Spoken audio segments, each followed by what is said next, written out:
Hey everybody, my name's Frank. In today's video you all were waiting for, I'm going to be comparing the top 3 RGB keyboards on the market from the top 3 gaming companies, which is going to be Razer, Corsair, and Logitech. And if you haven't guessed already, this video is going to be a triple keyboard comparison of the Corsair Gaming K70 RGB keyboard, the Razer Blackwidow Chroma edition keyboard, and the Logitech G910 Orion Spark. And I do have them all right here, right in front of me. This is the Corsair Gaming K70 with the red switches inside. This is the Orion Spark, Logitech's keyboard with their special Roma switches, or Roma G switches. And then lastly we have the Razer Blackwidow Chroma edition keyboard. These have the silent switches inside, but they're also available in their Kale Green, which is very similar to blue. So in this video, like I said, it's a big triple comparison of these 3 keyboards. Gonna go over the features, the software, the overall build quality, the keys, everything you're gonna wanna know about a gaming keyboard to really help you base your purchase decisions.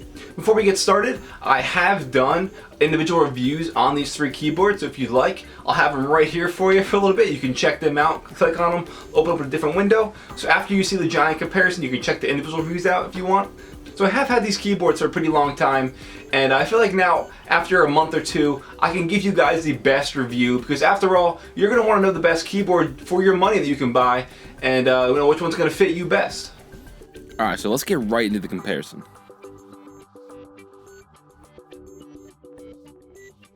Now, since these new waves of RGB keyboards have a much more complex software and interior build to enable these RGB lights, their prices are typically a lot higher than just regular mechanical keyboards. The Corsair Gaming K70 comes in at $169.99, although the K95, which has the 18 macro buttons, is I think $20 more expensive. The Razer Blackwidow Chroma edition keyboard comes in at $169.99, and the Logitech Orion Spark comes in at $179.99, so $10 higher than the Razer and Corsair keyboard. Now we're going to talk about just the general overview of the features of the keyboard, the build quality and just the general appearance of the keyboard itself. Starting off with the Corsair Gaming K70, it is made completely of brushed aluminum and anodized metal, so it looks really nice and professional. It has an optional soft wrist rest in the bottom made of a nice rubberized material, which is going to be nice for your wrists. It's not going to be anything hard, and it's just a nice little feature. It comes with designated media keys, which is great for changing your audio tracks or adjusting the volume on the fly. On the bottom of the keyboard, it has feet to elevate its backside while you're typing, as well as a braided, thick USB cord, which needs 2 USB slots to be powered. Now looking at the Razer Chroma, it is made completely of a soft black matte finish, mainly plastic. It has 5 macro keys on the left side, and on the right side it has a little slot for a USB, as well as a headphone jack and a microphone jack, which is really nice and cool. It also has a thick braided USB, which still requires 2 slots to be powered, as well as a white backplate behind the keys, but we'll get into that in a minute. And looking at the Spark, it is made entirely of plastic, some matte, some glossy. It has 9 macro keys with 3 macro profile switchers, enabling up to 27 macros on the fly. It also has media keys on the top right side of the keyboard. It does come with an optional wrist rest, which is plastic, so it's not going to be soft, and without it, it looks kind of crappy. And it also has a special little dock feature where you could hold a tablet or your phone and connect it to the Logitech gaming software. If I had to assign a rating, I'd give the K70 5 stars, the Chroma 4 stars, and the Spark 2 stars, based on just the general appearance and overall look of the keyboard. Now we're going to talk about the software, and the software is actually very important because it's what enables these keyboards to shine and illuminate those 16.8 million colors, right? Razer, Corsair, and Logitech all have their own individual software for these RGB lights, and we're going to break them down right now as well.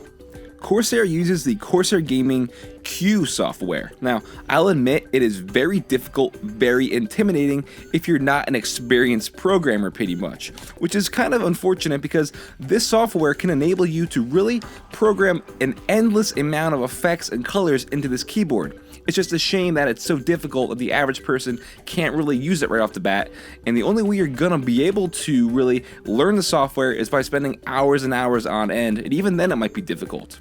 Like I said though, the effects are endless endless with what you can do with the software, but if you don't want to take time to learn it yourself, you can always go to the Corsair Gaming forums and download other lighting profiles that other people have made to apply to your keyboard. Razer uses the Synapse 2.0 software, which is very easy to use and intuitive. It has self-explanatory effects, which you can pick from all the different colors, the duration of the effects, and it just makes it really easy for you. It also has a drop-down menu of preset effects, which highlights specific keys that are used most often during games, as well as a nice free feature, which you can just pick any color to any key you want. I should also note that they do put out updates fairly often, and they have been adding more and more effects. And lastly, the Orion Spark uses Logitech's gaming software, which is very easy to use, like Razer Synapse 2.0. It has very similar effects and speed and color changes that you can make, and it's all self-explanatory right in front of your face, so you can see what you're doing and make it and change the effect effortlessly. It also has a separate zones feature where you can change different zones on your keyboard to different colors, as well as specific keys, any color you want. A nice little heat map which shows which keys you use most often. Now back to the ratings. I'm going to give Corsair a 4 out of 5 for their software because even though it's very difficult, it still does provide an endless amount of opportunities, which is the big factor here. I'm giving the Chroma a 5 out of 5 because the Synapse 2.0 software is just really awesome, very easy to use. And I'll give Logitech software a 4 out of 5 because while it's very easy and self-explanatory, it looks kind of lackluster and feels very dated. Getting towards the end now is the keys and the keyboard functionality. The keys and switches for each keyboard are very unique and different to the gaming company itself. And believe it or not, this is probably one of the most important factors on a keyboard because it's going to really determine how well you get used to the keyboard and how well you do, if you're gaming, your gaming performance. So this is a very important topic. This is going to be a long one, folks. The Corsair keyboard features 100% anti-ghosting with 104 key rollover. The keyboard is available in MX Cherry red, blue, and brown switches. However, my particular keyboard has red switches. And it has a typical layout that you would see from a Corsair keyboard like the Vengeance series in the past. One unique thing about the construction of this keyboard is the way that the LED lights are placed inside to take advantage of their longevity. So under the keycaps, you'll see a clear crystal shell where the LED lights are housed. And what this does is it virtually eliminates ESD, or electrostatic discharge, which causes frequent burnouts and dead lights in other keyboards. So with this, the odds of that are much less likely. It has 3 modes of brightness, and doesn't really impress me at the brightest setting. I really would have liked to have seen it increase one more little setting of brightness just so slightly. Now on to Razer. The Chroma features 10 key rollover for extreme anti-ghosting, as they say. They have their special Razer switches, which are not MX Cherry due to patent reasons, so they have their own made Kale Green switches, which are very clicky and tactile, much like blue switches. They also have their orange stealth keys available in their stealth keyboard. They're more like reds and don't have that tactile feedback, and that's the one that I'm using for this review. And also has the same layout as past Blackwidow keyboards. The LED light is exposed under the keycap, but what's really cool is the lights are complemented by a nice white backboard underneath the keys. So this enables the lights to reflect downward onto this white base and shine through each of the keys and makes the keyboard very bright, flashy, and vibrant. And it's much brighter than the other 2 keyboards here, and it just looks really nice. And lastly is Logitech.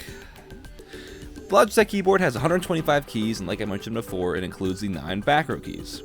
They use their termed Romer G switches, which really aren't like a key switch mechanical keyboard at all, and it feels a lot like rubber dome keys, which you would find on cheaper keyboards. The LED lights do a pretty good job of shining through the little light tube and are rather bright as well. However, that's the only bonus and plus side to this keyboard that I can think of, and I don't mean to sound harsh, but the keys themselves are just flat out horrible. Now hear me out. They're called performance facet keycaps because they have an angular facet shape. Alright, it kind of looks cool, but they are just flat out bad. They have extremely harsh ridges that will catch your fingers when typing or gaming, and that's extremely annoying.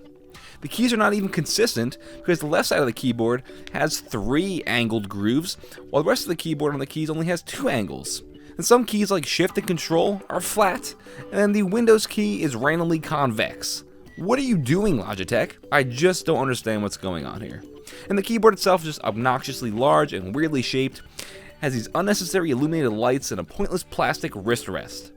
Yes, plastic. Everything about this keyboard is completely plastic and it feels very cheap, and I feel like it would crack any given second with the slightest bit of force or the slightest drop. To wrap up this final section with the ratings, I'm going to give the K70 a 4 out of 5. It would have been a 5 out of 5, but I just would have liked the LED lights to have been the slightest bit brighter. And I'm also going to give the Chroma a 4 out of 5 because while they are brighter like I wanted, the lights are exposed, which does make them vulnerable to burnout or ESD over time. And the Orion Spark I will give a 2 out of 5 stars for all the things that I just mentioned, and I think giving this 2 is even being generous. It just is, it feels rushed, it looks rushed since it was behind in the RGB keyboard race, and this product is the end result of that. So adding up the rating, the Corsair Gaming K70 gets a 13 out of 15 stars, the Chroma also has a 13 out of 15 star rating, and the Orion Spark comes in at 8 out of 15 stars. So the Chroma and the K70 are two keyboards I highly recommend, which I think will just come down to the buyer's personal preference. However, the Spark I cannot recommend due to everything I've mentioned throughout this entire review.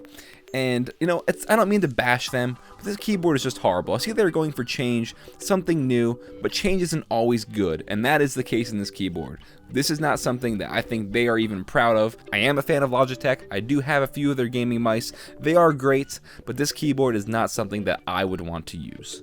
So in the end, if you guys haven't already figured it out, I'm really not a big fan of the Logitech Orion Spark. It's $10 more than the other two keyboards. Yes, it has some of the same functionalities, but the keyboard itself is just really lacking. It's a very, very cheap plastic, and I am just not a big fan of the keys at all. And they really interfere with gaming and just your everyday keyboard uses. The Corsair Gaming K70 is a great all-around keyboard. I love the overall build quality of it with the brushed aluminum and the anodized metal. It's just a very nice looking keyboard, and I love the media keys. And also the software, while it's complex, is great for enabling almost any color combination, any effect you can think of. On the other hand, Razer has some great functionality as well with special features such as the macro keys and the integrated USB hub, headphone jack, and microphone jack on the right side of the keyboard. And going into that as well, that helps you save a lot of clutter. And another addition to the Razer Chroma is the software is very, very simple and always improving, which is a big bonus. So in the end, I can't really recommend the Logitech Orion Spark, but I can recommend the Razer Blackwidow Chroma and the Corsair Gaming K70. They're the same price, and you know, as I mentioned throughout the thing, they're very kind of equal. It's all just going to come down to what you want out of your keyboard. Yes, I do use the Corsair Gaming K70 keyboard overall as my everyday driver, but I do use the Razer Blackwidow Chroma specifically for gaming because the lights are much brighter, they are more flashy, and the software is very simple. But on Corsair, like I said, I just like the overall build of it. I think it looks nicer. So, like I said, in the end, it's going to come down to what you want out of your keyboard. Well, everybody, I hope you enjoyed this triple comparison video of the Corsair Gaming K70 RGB keyboard, the Logitech G910 Orion Spark, and the Razer Blackwidow Chroma Edition keyboard. All three keyboards were head-to-head for you guys, so you can base your purchase decision and really just figure out what keyboard is best for you. So I really hope this helped you out. If it did, please give the video a thumbs up and drop a question down below if you have any questions or comments or just want to give me some feedback, feel free. If you like, you can also hit me up on Twitter at randomfrankp. I'm always engaging with my followers on there, and you can also ask me a question or just see what's going on with the channel. I'll do a lot of channel updates on there as well. And if you haven't already, please hit subscribe. I've done a ton of videos like this in the past, a bunch of tech reviews, unboxings, also gaming videos. So if you like this overall genre of the video, you like me, you like what I'm doing, hit thumbs up and subscribe, and I'll do my best for you. Well, everybody, hope you enjoyed triple comparison keyboards. What else can I say? I'm RandomFrankP. Have a good day. That rhymed.